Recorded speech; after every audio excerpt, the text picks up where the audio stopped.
Bonjour, Guillaume Sinoquet, 29 ans, intendant du Rouen Métropole Basket.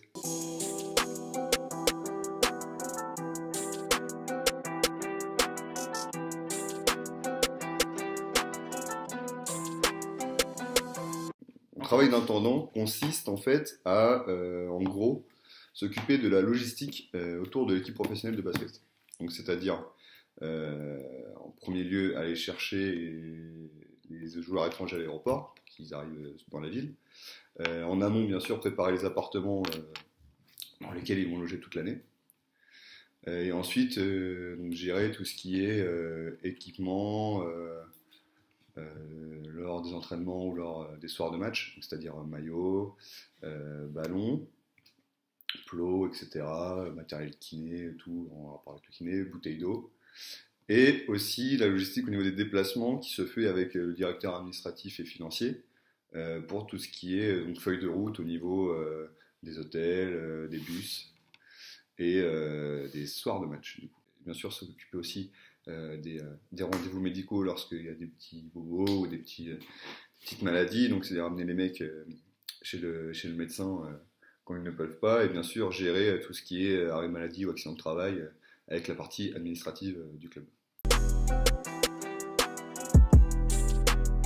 Alors, les principaux acteurs, bien sûr, les premiers concernés c'est le staff technique, donc les coachs.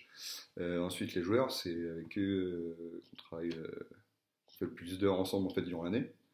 Ensuite, il y a le manager général, donc Michel Véronnet, qui est mon supérieur direct. Et ensuite, c'est avec la partie administrative, donc du coup, Rémi Grégoire, qui est directeur administratif et financier.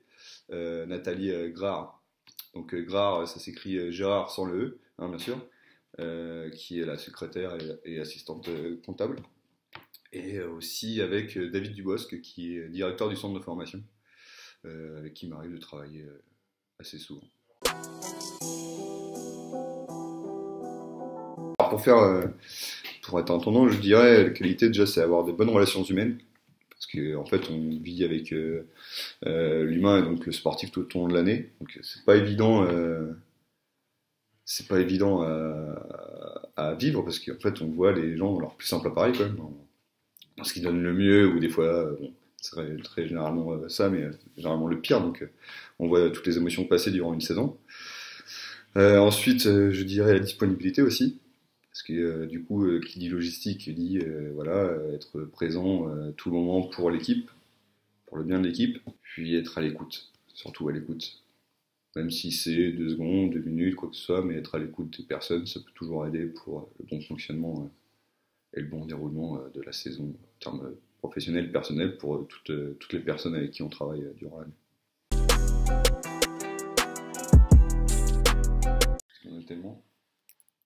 Sur la saison dernière, un moment qui m'a marqué, alors là c'est juste en termes d'émotions sportives, c'est la victoire contre Charleville-Mézières à domicile, où l'équipe était menée de 15 points je crois, à 5 minutes de la fin, et en fait l'équipe arrive à retourner la situation avec, il arrête sa carrière, mais avec un énorme Félix Michel en fait qui arrive à sortir, c'est le moment clé du match, qui arrive à sortir en 5 minutes de la fin Martin Hermansson, qui était le joueur clé de Charleville. Et en fait au moment où il arrive à le faire sortir pour 5 fautes, l'équipe déroule parce qu'en face ils n'ont plus leur joueur star quoi. Et on arrive à gagner, et c'était vraiment une belle émotion collective. Et cette saison, je dirais, c'est la qualification pour les playoffs. Et même, je dirais, les playoffs en eux-mêmes, la série contre Orléans, c'était juste incroyable. 3 matchs dantesques, on perd le premier de 2 points, et puis après on gagne les suivants de 1 point, donc c'est quand même incroyable. Toute l'émotion, toute l'envie que ça générait derrière, quoi, toute l'ambiance qu'il y a eu, et c'est pour ça qu'on a.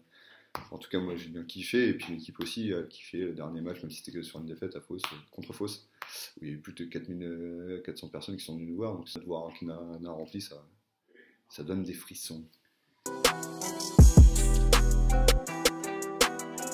Pour faire ce métier-là, en fait, il ne faut pas penser en tant que terme de supporter. Il ne faut pas se dire j'adore les joueurs, je vais être là pour en voir plus, parce que forcément on sera déçu. Il y a Nelson Montfort qui le disait il y a quelques années, et je trouve que c'est une très belle phrase. Un sportif, ce qui peut vous donner le mieux, c'est ce qu'il donne sur le terrain. En dehors du terrain, ça peut être que de la déception, même si ça reste des humains, donc ils sont quand même ouverts, tout ça. Mais faut pas se dire, tiens, il est génial sur le terrain, il va être génial dans la vie. Non, ça se trouve, ça sera la pire des personnes ou quoi que ce soit. Et c'est pour ça, en fait, c'est ce qui est le plus dur. Enfin, c'est que dans cet état d'esprit-là que j'ai fait ce métier-là. C'est de ne pas se dire, je suis avec les sportifs pour être avec les sportifs, quoi. C'est juste, c'est des personnes comme tout le monde. C'est juste que leur métier, c'est basketteur professionnel. Donc je quitte le RMB en fait, pour subvenir à des besoins professionnels autres que le monde du sport. Car en fait, j'ai un master en valorisation du patrimoine culturel et naturel et je voudrais travailler dans ce domaine-là. C'est pour ça que aujourd'hui, je quitte le basket professionnel rouennais pour me consacrer pleinement à un autre métier dans le domaine de la culture ou dans l'enseignement de l'histoire au collège, au lycée.